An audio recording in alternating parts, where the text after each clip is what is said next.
예, 감사합니다. 또 오늘 감사절을 맞이해서 귀한 감사의 찬양을 올려드릴 수 있어서 얼마나 감사한지 모릅니다. 인터넷을 통해서 살펴본 통계에 의하면은요, 119 구급대가 한 해 평균 출동하는 횟수가 약 29만 2천 번이라고 알려져 있습니다.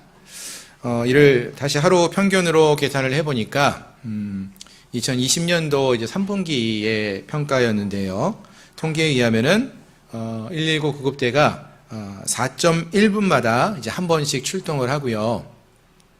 하루에 평균 331건을 출동했다라는 통계가 있습니다. 그런데 놀라운 것은 어떤 방식으로든 이분들에게 감사하다라고 이렇게 표시를 하는 사람은 전체의 약 3%에 해당되는 약 6천여 명밖에 되지 않았다라는 이야기가 있습니다. 무엇을 말씀드리고자 하냐면은 우리들이 참 아주 인색하게 표현하는 말 중에 하나가 이 감사라는 표현이라는 것이죠. 예. 많은 사람들이 감사한 상황을 경험하지만 어쩔 때는 이게 너무나 당연한 것으로 여길 때도 있고, 뭐 이런 말씀도 많이 하셔요. 꼭 그거 뭐 감사하다라고 말로 표현해야 하느냐, 안 해도 다 알지, 이런 이야기를 하시는 경우가 종종 있는데, 사실은 우리가 상대방이 이야기하지 않으면은요, 우리가 알지 못하지 않습니까? 예. 그래서 우리는 특별히 믿는 사람들은 우리가 받은 은혜에 대해서는 감사를 고백하고 표현할 수 있는 그러한 모습이 있으면 좋겠습니다. 특히 이런 모습은 우리가 살아가면서 만나는 많은 사람들에게서 그들과의 관계 속에서도 나타나기를 바라고요. 또 하나님 안에서 하나님께서 베푸신 은혜를 기억하면서도 하나님께 감사합니다라고 믿음으로 고백하며 나갈 수 있는 그러한 은혜가 있기를 소망합니다. 특히 오늘이 이제 추수감사주일인데 해마다 우리가 추수감사주일 또는 맥주감사주일과 같은 감사절을 맞이하면서 이런 말씀을 많이 드립니다. 그만큼 우리에게 필요한 것이 이러한 감사라는 것을 기억하시고 하나님께 감사를 고백하고 또 우리와 함께하는 많은 이들에게도 감사를 나눌 수 있는 그런 은혜가 우리 모두에게 있기를 소망합니다. 아멘. 이제 오늘 본문의 말씀을 함께 살펴보기 원하는데요. 오늘 본문의 말씀은 우리가 너무나 잘 알고 있고 또 많이 듣기도 했고 또 우리 지난 한 달 동안에 많이 암송도 했던 그러한 구절이었습니다. 오늘도 우리가 이 말씀만 2번이나 반복해서 읽기도 했는데요. 그만큼 우리에게 친숙한 말씀으로 이제 바울이 데살로니가 교회에 보낸 편지 가운데 그것도 이제 데살로니가전서 5장에 나오기 때문에 가장 마지막 단락에서 바울이 전해주고 있는 그러한 말씀인 것을 알 수 있습니다. 즉 바울이 사랑했던 데살로니가 교회 성도들에게 하나님이 그의 백성들에게 원하시는 삶이 무엇인지를 바울이 하나씩 자세하게 이야기해주고 있는 그러한 말씀인 것입니다. 좀 더 이해하기 쉽게 좀 설명을 드리면은 이런 거죠. 여러분들 많은 분들이 자녀를 키워보셨을 텐데요. 자녀를 키우실 때에 부모님으로서 자녀들에게 어떤 마음을 갖습니까? 우리 자녀들이 잘 자라나기를 바라지 않습니까? 예. 그러면서 이 어린 아이들일수록 그 아이에게 그 아이들이 잘 자라날 수 있도록 여러 가지 이야기를 해줍니다. 뭐 예를 들면은 어렸을 때는 놀지 말고 공부해라.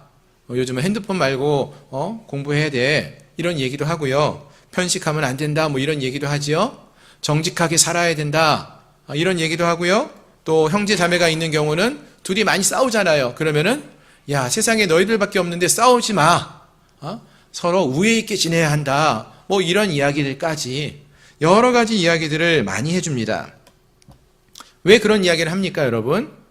그런 이야기들이요, 사실은 이 자녀들이 앞으로 살아가면서 꼭 필요한 가르침이 되기 때문이 아니겠습니까? 예. 지금 바울이 데살로니가 교회 성도들에게 이 편지 속에서 하는 말이 딱 그와 같다는 것입니다. 전에도 말씀을 드렸지만 이 데살로니가 교회는요, 이제 막 신앙생활을 시작했던 그러한 초신자들이 가득한 교회였습니다. 그래서 바울은 이 데살로니가 교회 성도들이 그 믿음이 잘 성장하기를 바라는 그러한 마음으로서 이 편지를 쓴 것이죠. 그리고 오늘 본문에서 바울이 전해주는 말씀 역시 그러한 마음으로 쓴 편지라는 것입니다. 이들이 어떻게 해야지 그들의 믿음이 바르게 또 그들의 믿음이 잘 성장해 나갈 수 있을까? 이것을 고민하면서 이거를 위해서 쓴 편지가 오늘 본문의 말씀이라는 것입니다. 그럼 본문에서 바울은 이들 데살로니가 교회 성도들에게 어떻게 해야지, 즉 어떠한 삶을 살아야지 하나님이 기뻐하시는 아름다운 믿음의 삶을 살아가는 것인지를 말해주고 있는 것일까요? 뭐라고 말하고 있습니까? 오늘 말씀 제목이 그건데요. 뭐라고 했죠? 기뻐하고 기도하고 감사하라. 이렇게 말씀해주고 있어요. 항상 기뻐하고 쉬지 않고 기도하며 범사에 감사하는 삶을 살아야 한다. 이것이 너희를 향한 하나님의 뜻이다. 너희들이 믿음으로 잘 성장하기를 원하시는 하나님의 마음이고 하나님의 뜻이다 라고 말하고 있다는 것입니다. 아멘? 정말 아멘이십니까? 예. 근데 여러분 한번 생각해 보세요. 이러한 삶, 기뻐하고 기도하고 감사하는 삶, 이러한 삶이요, 세상 사람들이 보면은 세상 사람들이 갖고 있는 어떤 기대하는 삶, 소망하는 삶과 비슷한 것 같습니까? 좀 다른 것 같습니까? 좀 달라 보이지 않습니까, 여러분? 세상 사람들이 바라고 원하는 삶, 어떤 삶입니까? 세상에서 고생 좀 덜하고 잘 사는 삶, 세상에서 성공하고 크게 되는 삶, 이런 것을 기대하고 소망하지 않습니까? 하지만 본문에서는 바울은 그런 이야기를 하고 있지 않습니다. 오늘 우리 말씀 데살로니가 말씀을 살펴보고 있는데요. 지난 주일에도 데살로니가 전서 말씀 살펴보고 수요일에도 계속 살펴보고 있는데 바울이 그런 얘기 전혀 하고 있지 않고 있다는 것이죠. 그럼 바울은 어떠한 삶을 살라고 말을 하느냐? 어떻게 하는 것이 이 세상에서 우리가 살아야 할 삶의 모습이라고 말하고 있느냐? 바울은 세상에서 어떻게 성공할 수 있는지, 성공하는 이의 몇 가지 법칙 이런 거 말하지 않고요. 대신 하나님의 자녀들은 이 세상 속에서 항상 기뻐하는 삶을 살라고, 또 쉬지 않고 기도하는 삶을 살라고, 또 범사에 감사하는 삶을 살아야 한다라고 말씀하고 있다라는 것입니다. 즉 이러한 삶이 우리 신앙인들에게 꼭 필요하다는 것이죠. 자, 그럼 그게 왜 필요한지, 이것이 무엇을 의미하는지 좀 더 그 말씀을 자세하게 살펴보도록 하겠습니다. 먼저 항상 기뻐하라고 했어요. 항상 기뻐하라. 자, 여기서 여러분 중요한 게 뭘까요? 항상이라는 거하고 기뻐하라라는 이 두 가지 이야기가 있는데 뭐가 더 중요한 것처럼 생각됩니까? 둘 다 중요해요. 둘 다 중요한데 굳이 좀 더 생각해 보면은 기뻐하는 삶은요, 누구든지 좀 살 수 있어요. 물론 기쁜 일이 있으면은 기뻐하지 않습니까? 이건 세상 사람들도 하는 거예요. 근데 오늘 본문에서는 그냥 기뻐하라가 아니라 항상 기뻐하라라고 말씀하셨어요. 이 항상이 그래서 중요하다는 것이죠. 물론 기쁜 일이 있으면 우리도 기뻐합니다. 지난 주간에 수능이 있었죠. 수능을 친 학생들에게 물어봐요. 너 어떠니? 마음 어떠니? 그러면은 시험을 잘 친 친구들은 뭐라 그래요? 기분 좋아요. 기뻐요. 왜? 나 시험 잘 쳤으니까 기뻐요. 근데 잘 못 친 사람들은 어때요? 별로 안 좋아요. 이렇게 말하지 않습니까? 시험을 잘 치면은 그것으로 우리는 기뻐할 수 있어요. 생각하던 대로 일이 잘 풀려가면은 그것으로 인해서 우리도 기뻐할 수 있습니다. 세상 사람들도 그러한 기쁨은 있어요. 그런데 문제는 여러분, 인생을 살아가다 보면은요, 항상 모든 일이 잘 풀려가거나 항상 문제없는 삶을 살아가는 것이 아니라 예수를 믿는 사람이나 그렇지 않은 사람이나 모든 사람들에게 슬프고 어려운 일도 생길 때가 있다는 것이죠. 힘들고 환난을 만날 때가 있다라는 것입니다. 그리고 이같이 눈앞에 어려움이 닥쳐오고 슬픔이 생겼는데, 근데 그때 우리는 어떻게 하라고 말하고 있습니까? 항상 기뻐하라고 말씀하고 있어요. 여러분, 이게 가능한 일입니까? 슬픈 일이 생겼는데 그때 막 기뻐할 수 있을까요? 만약 모든 상황 속에서요, 슬플 때도 기뻐하고 기쁠 때도 기뻐하고 안 좋은 일이 생겼을 때도 기뻐하고 그런 사람이 있으면 우린 그 사람 보고 뭐라 그럴까요? 네, 정신이 이상한 사람이라 그래요. 왜요? 슬퍼할 땐 슬퍼해야 되는데 그때도 기뻐하라고 말하고 있으니까 이건 이상한 삶을 살라는 것이죠. 근데 바울이 이상하게도 오늘 본문에서 항상 기뻐하라고 말씀하고 있어요. 이것도 항상 기뻐하면 좋아요. 항상 기뻐하십시오. 이렇게 권유하는 것, 권면하는 것이 아니라 항상 기뻐하라. 명령을 하고 있다는 거예요. 반드시 우리가 그렇게 살아야 한다라는 것을 말하는 거죠. 다시 한번 말씀을 드리지만 여러분, 우리가 이 말씀을 오해하지 않았으면 좋겠는 게, 그렇다고 이 말씀이 이제 우리 그리스도인들은 어떤 상황 속에서도 슬퍼할 수도 없고 눈물을 흘려서도 안 되고 기뻐만 해야 하느냐, 그런 이야기는 아닙니다. 아닐 거예요. 분명히 아닙니다. 슬픔을 당할 때는요, 당연히 슬퍼하고 울 수 있어야 돼요. 성경 보시면 예수님도요, 그가 친하고 사랑했던 나사로가 죽었을 때 하늘을 보고 눈물을 흘리시고 있었어요. 슬픔을 겪는 가족들과 지체들을 우리가 옆에 서 있을 때 그들 곁에서 우리도 함께 울어줄 수 있어야 돼요. 그게 오히려 성경적입니다. 그런데 바울은 왜 여기서 항상 기뻐하라고 이렇게 명령을 내리고 있는 것일까요? 이거 어떻게 우리가 이해하면 좋을까요? 일단 우리가 이 말씀을 이해하려면요, 이 바울이 이 말씀을 전할 때에 이 편지를 받고 있는 이 데살로니가 교회 성도들이 어떤 상황 속에 있었는지를 좀 생각해 보시면 좋습니다. 이들 데살로니가 교회 성도들은요, 바울이 이 편지를 썼을 때 그 지역에서 많은 사람들에게 예수님을 믿는다는 것 때문에 많은 핍박과 박해를 받고 있었습니다. 그래서 바울은 이러한 큰 환난과 핍박을 받고 있는 이 데살로니가 교회 성도들에게 여러분들이 신앙생활을 하면서 힘들고 어려움을 겪을 수 있겠지만 그것을 이겨내고 기쁨으로 살아야 합니다. 이것을 얘기하는 거예요.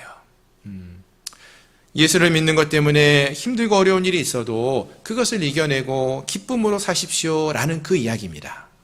그럼 다시 한번 질문이 똑같이 우리에게 주어지는데요.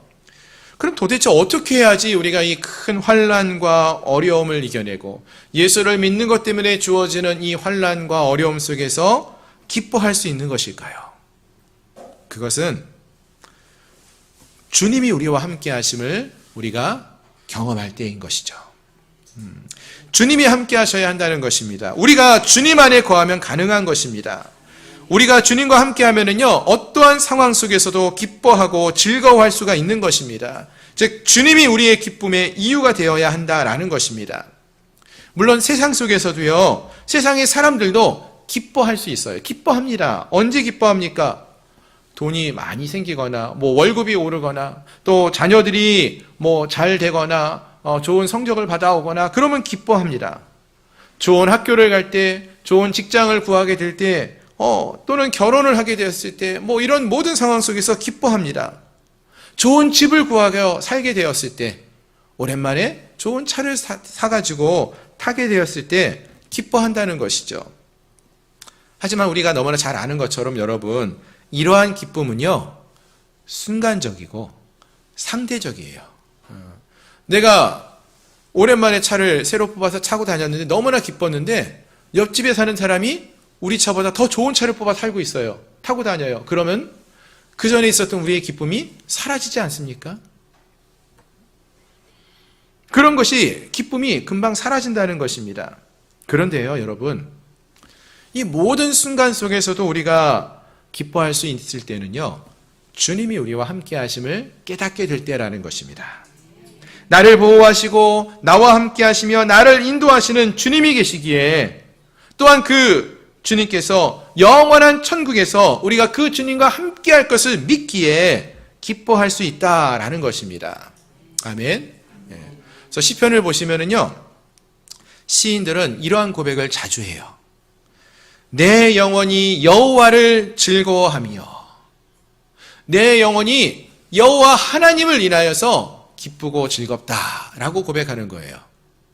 여러분, 이 시인은요, 다른 것 때문에 내가 집이 땅이 많이 생겨서 내가 그것이 기쁩니다, 이것을 노래하고 찬양하고 있지 않고요, 내가 기쁜 것은 내 영혼이 오직 여호와 하나님으로 인하여 기뻐합니다 라고 고백하여, 또 시편 84편에서도 보시면은 시인은 주의 궁정에서의 한 날이 다른 곳에서의 첫날보다 낫다라고도 고백을 합니다. 악인의 장막에 좋은 집에 사는 것보다 내 하나님의 성전에 문지기로 있는 것이 그래서 더 좋습니다 라고 고백한다는 것이죠. 그렇습니다. 사랑하는 성도 여러분, 오늘 우리가 하나님과 함께하며 예배할 수 있음이 우리에게 주어진 가장 큰 기쁨이 됨을 기억할 수 있기를 소망합니다. 아멘. 자, 또 참된 믿음의 삶을 살기 위해서 쉬지 말고 기도하라고 바울은 말해주고 있습니다. 이 말도 언뜻 들으면은 쉬지 않고 어떻게 기도할 수 있나? 이 말이 그러면 하루 24시간이 우리에게 주어졌는데 24시간 동안 잠도 자지 말고 밥도 먹지 말고 금식하며 쉬지 말고 기도만 하라는 이야기인가? 이렇게 우리가 오해할 수도 있어요. 물론 그런 의미는 아닐 것입니다. 그럼 어떤 의미일까 생각해 보면은, 쉬지 말고 기도하라라는 이 명령은요, 단지 24시간 동안에 눈을 감고 기도만 하라는 그러한 말은 아니고, 먼저 우리가 언제 기도하는지를 좀 생각해 보면 좋을 것 같아요. 여러분들은 주로 언제 기도하십니까? 아침에 기도한다. 예, 아침에도 기도하시지만 우리가 정말 간절히 하나님을 찾을 때를 생각해 보면은요, 내가 힘이 없을 때, 내가 약해져 있을 때, 내가 할 수 있는 게 아무것도 없다라고 생각했을 때, 그때 하나님을 찾고 하나님께 간절히 부르짖지 않습니까? 아멘. 예. 내가 나의 연약함을 깨닫고요, 하나님을 찾을 때가 있어요. 그때가 우리가 하나님께 무릎 꿇고 기도하는 때 아닙니까? 예. 그래서 많은 분들이 자녀를 위해 기도할 때, 자녀가 학교를 좋은 학교에 진학을 해야 되는데 해줄 수 있는 게 없으니까 기도하고 부르짖고요. 우리의 힘으로 뭔가를 할 수 없을 때 그때 하나님 앞에 무릎을 꿇고 간절히 기도하는 모습을 본다는 것입니다. 그렇습니다. 우리의 약함을 깨달을 그 순간이 우리가 기도할 때예요. 오늘 본문에서 바울이 쉬지 말고 기도하라 라고 말씀하고 있어요. 이 말은 그래서 우리가 하나님 앞에서 우리의 연약함을 깨닫고 멈추지 말고 하나님을 의지하며 기도하는 삶을 살라라는 것을 말하고 있다라는 것입니다. 그렇다면 사랑하는 성도 여러분, 지금 우리는 어떻습니까? 여러분, 우리는 하나님 앞에서 쉬지 않고 기도하고 계십니까? 멈추지 않고 모든 삶의 순간 속에서 하나님께 뜻을 구하고 하나님께 묻고, 하나님, 내가 어떠한 삶을 살아야 할까요? 하나님께 구하고 계십니까? 오늘 저녁부터 저희가 이제 2주간 특별 기도회를 같이 한다고 했습니다. 왜 기도하려고 하는 걸까요?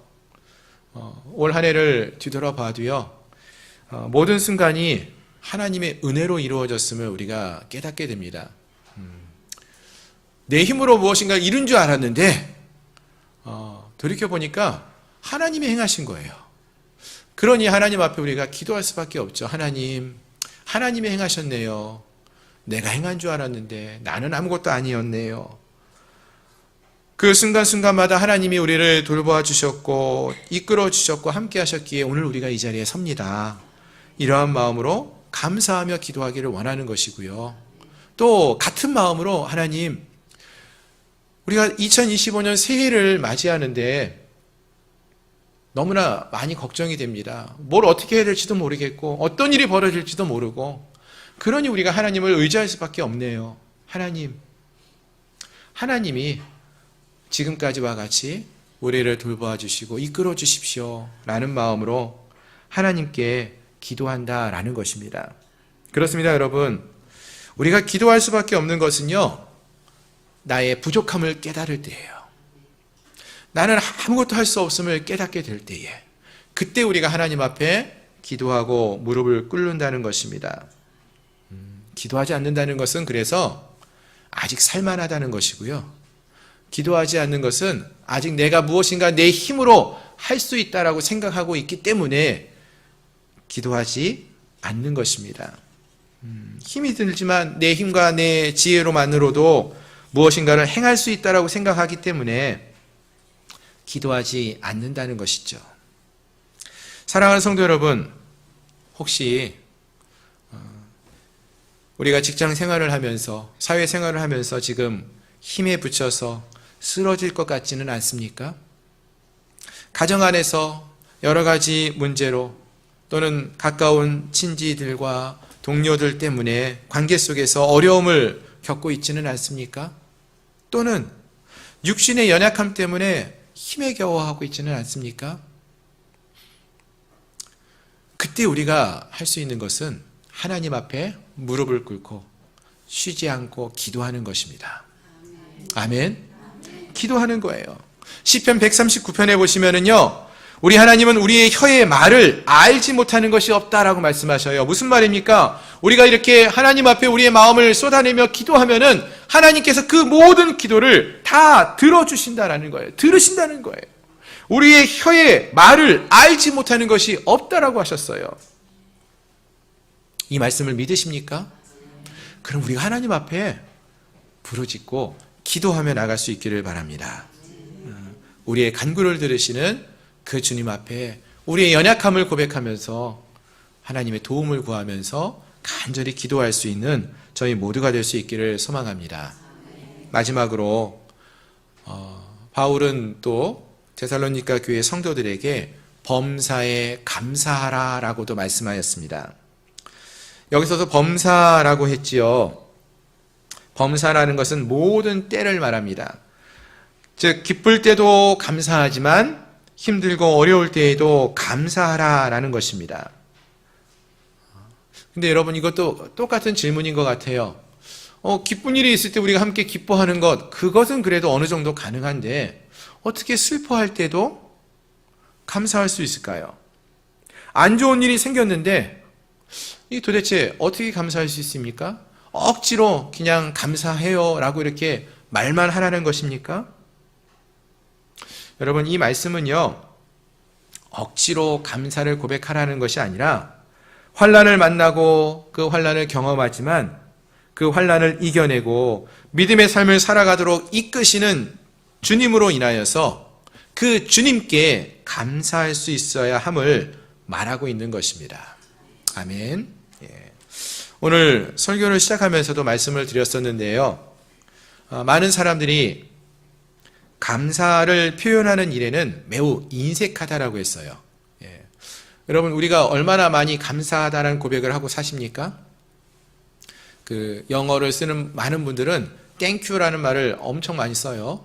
근데 우리는 이 감사하다라는 표현을 생각보다 아껴요. 아끼지 말았으면 좋겠어요. 진짜 신앙인들은요, 늘 모든 일에 감사를 고백하는 자들인 것입니다.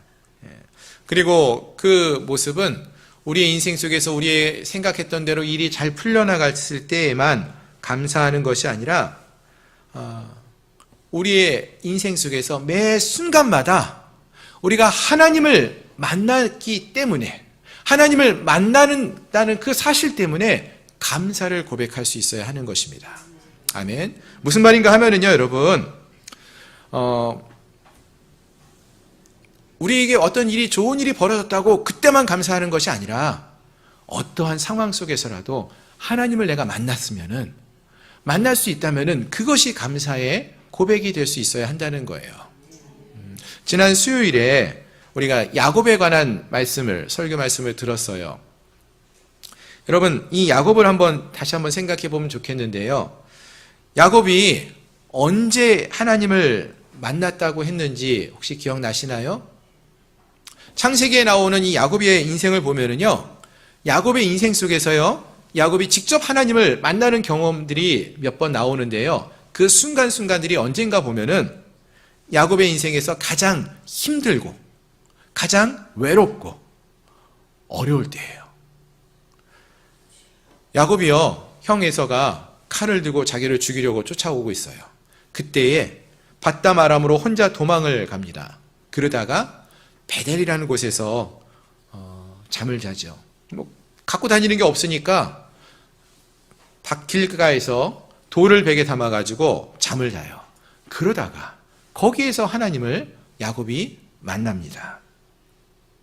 또 나중에 후에 밧담 아람에서 돌아올 때에 형 에서가 이번에는 군대를 이끌고 야곱을 만나러 온다는 소식을 듣게 됩니다. 얼마나 두려웠을까요? 그래서 이 야곱은 두려움 속에서 그와 함께 했던 모든 재산들, 양떼, 소떼 다 먼저 보내고요. 가족들도 다 보내고 홀로 이 야복강에 남아가지고 하나님 앞에 간절히 기도하다가 하나님을 거기서 다시 만납니다. 세겜에서 야곱이 딸 디나가 세겜의 성읍의 추장이었던 하몰의 아들에게 겁탈을 당합니다. 너무나 큰 슬픔과 아픔을 경험하죠. 근데 거기다가 그 일로 인해서 이 디나의 오빠들이 하몰과 그의 집을 몰살시켜요. 어떤 사건인지 아십니까, 여러분? 이 세겜 지역에 있는 사람들의 미움을 사게 되는 그러한 사건이에요. 그 지역에 있는 사람들이 이 야곱의 가족을 공격하면은요, 한순간에 몰살할 수도 있는 위험한 상황입니다. 그때에, 이 죽음의 위기에 처했을 때에, 두려움으로 처했을 때에 야곱은 다시 베델로 올라가서 거기서 하나님을 만나게 됩니다. 즉, 야곱의 인생 속에서 보시면은요, 소위 잘 나가던 때에 야곱이 돌봐왔던 가축들이요, 그 수가 엄청나게 많아졌어요. 그때 또는 야곱이 형의 장자권을 빼앗는데 성공했을 때 자기가 원하던 대로 일이 이루어진 것이죠. 그러한 때에 또는 그가 사랑하던 여인 라헬과 14년 만에 만나서 결혼을 하게 되었을 때, 이러한 때에 하나님을 만났다, 이러한 말은 잘 안 나타납니다. 소위 인생 속에서 잘 나갈 때에 이 야곱이 하나님을 만났다, 이런 표현은 별로 안 나와요. 그런데 야곱의 인생 속에서 야곱이 가장 힘이 없고 연약해 보이고 두려워 떨 때에, 외로울 때에, 홀로 있는 것처럼 보였을 때, 그때에 이 야곱이요, 누구를 찾느냐? 하나님을 찾고요, 그곳에서 하나님을 만나게 되는 진정한 축복을 누리게 된다는 것입니다. 아멘. 이것이 중요해요. 여러분, 우리의 인생 속에서요, 우리가 하나님을 만나게 될 그 순간이 가장 기쁘고 감사할 수 있는 순간이 되어야 한다는 것입니다. 그렇게 되면은 범사에 감사할 수 있는 거예요. 생각해 보세요. 세상에서는요, 감사하는 이유가 뭡니까? 여러 가지 좋은 일이 우리에게 주어졌을 때, 허락되었을 때 감사하죠. 예, 당연합니다. 하나님이 우리에게 이 모든 것을 주셨음을 우리가 인정하고, 그 순간 하나님이 나와 함께 하셨다라는 것을 인정하고 고백하면은 감사할 수 있어요. 하나님 감사합니다. 하나님이 내게 이런 은혜를 베풀어 주셨네요, 라고 감사할 수 있어요. 그런데 세상의 사람들은 그때만 감사할 수 있지만 우리의 감사는 그것에서 멈추지 않는다는 것입니다. 우리는 우리의 인생 속에서 살아계시고 역사하시는 이 은혜와 능력의 하나님을 만났기 때문에 감사하다라고 고백하는 것입니다. 그렇다면은 우리의 인생 속에서 문제가 없을 때에도 하나님의 은혜로 감사하지만, 문제가 있고 어려움이 있고 외롭고 홀로 된 것처럼 보이고 낙심할 수밖에 없는 그런 상황 속인데, 그곳에서 우리가 하나님을 찾고 하나님께 구하고 하나님을 간구하며 나갔을 때에 그 인생 속에서 우리가 하나님을 만나게 된다면은 그때도 우리는 감사할 수 있는 것입니다. 아멘. 바라는 것은 오늘 함께한 우리 모두가 살아계시고 역사하시는 하나님, 우리를 구원하여 주시고 우리의 삶을 인도하고 계시는 그 하나님을, 우리의 인생의 매 순간마다 역사하시는 그 하나님을 우리에게 좋은 것을 주실 때에도, 때로는 슬프고 힘들고 어려운 상황 속에서도 우리를 홀로 내버려 두지 않고 우리와 함께하고 계시는 그 하나님을 만나심으로써 어떠한 상황 속에서도 항상 하나님께 감사하며 삶을 살아갈 수 있는 그러한 주의 백성들이 될 수 있기를 주님의 이름으로 축원합니다. 아멘. 말씀을 정리합니다. 오늘 말씀은 바울이 데살로니가 교회에 쓴 편지의 말씀이라고 했습니다. 사실 바울이 데살로니가 교회에 이 편지를 쓸 때에 데살로니가 교회는 세워진 지 오랜 시간이 지난 그러한 상태가 아니었습니다. 아직은 그 신앙이 어린 그러한 교회였고 그러한 성도들이었습니다. 그래서 바울은 이러한 어린아이와 같은 신앙인들이 믿음으로 잘 성장하기를 바라면서 이 편지를 썼고요. 이 편지를 통하여서 이들이 어떻게 신앙의 삶을 잘 살 수 있을지를 가르쳐 주었습니다. 동일하게 이 말씀은 그래서 오늘 우리에게도 그대로 적용해 볼 수 있는 귀한 말씀이라고 생각을 합니다. 우리 성도들에게도 너무나 중요한 말씀이라는 것이죠. 즉 우리가 믿음의 삶을 살아갈 때에 우리 모두도 다른 이유 때문이 아니라 예수 그리스도로 인하여서 항상 기뻐하고 또 나의 연약함을 고백하며 하나님의 은혜를 구하며 쉬지 말고 기도해야 하고, 그리고 하나님의 선하심을 믿고 모든 상황 속에서 범사에 감사하는 삶을 살아야 할 줄로 믿습니다. 이것은 우리가 신앙생활을 함에 있어서 너무나 큰 유익이 있는 삶이 되어지고요, 주의 백성들이라면은 반드시 지켜야 할 삶의 모습인 것입니다. 즉 이것이 바로 하나님의 뜻이라고 말하고 있는 것이죠. 오늘 함께한 우리 모두에게 이러한 모습이 넘쳐날 수 있기를 소망합니다. 지난 9월에 저희가 이제 온가족 예배를 같이 드렸죠. 그때 우리가 무슨 일을 했냐면은 이제 하나님께 드리는 우리의 마음을 기도 제목으로 적어서 편지를 썼어요. 그리고 편지를 가지고 접어서 종이 비행기로 해가지고 날려드렸어요. 기억나시나요? 예, 예배 함께 하셨던 분들 기억하실 거예요. 참 많은 분들이 그날 기쁨으로 그 일에 동참해 주셨어요. 모르겠습니다. 하나님께 이런 편지를 글로 썼기 때문에 기뻐하신 것인지, 아니면 종이 비행기를 잘 날리는 거 그것 때문에 기뻐하셨었는지 잘은 모르겠지만 모든 분들이 참 기뻐하셨어요. 저도 참 기뻤어요. 특히 그날 제가 이제 여러분들이 이제 날려 보내셨던 그 종이 비행기를 다 제가 이제 수거를 했거든요. 정리를 했어요. 그러다가 이렇게 펴서 이렇게 정리를 하는데 한 분이 쓴 기도 편지를 제가 읽을 수가 있었어요. 다른 분들은 뭐 이만큼씩 한 페이지, 절반, 한 페이지 막 이렇게 막 쓰신 것도 있었는데 이분은 그렇게 안 길었어요. 한 2줄. 예. 그 내용은 이러했습니다. 아버지, 항상 감사드립니다. 하지만 한 번만 만나주세요. 꿈에라도 만나주세요. 보고 싶습니다. 사랑합니다. 이게 다예요. 제가 우연히 보게 된 편지예요. 근데 이 글이 제 마음에 남게 되었어요. 누군지 알지도 못합니다. 이름도 안 적혀 있어서 몰라요. 근데 제가 그분을 위해서 기도하기 시작합니다. 하나님, 꿈에서라도 주님을 만나고 싶어 합니다. 이분이 꼭 주님을 만날 수 있게 해 주십시오.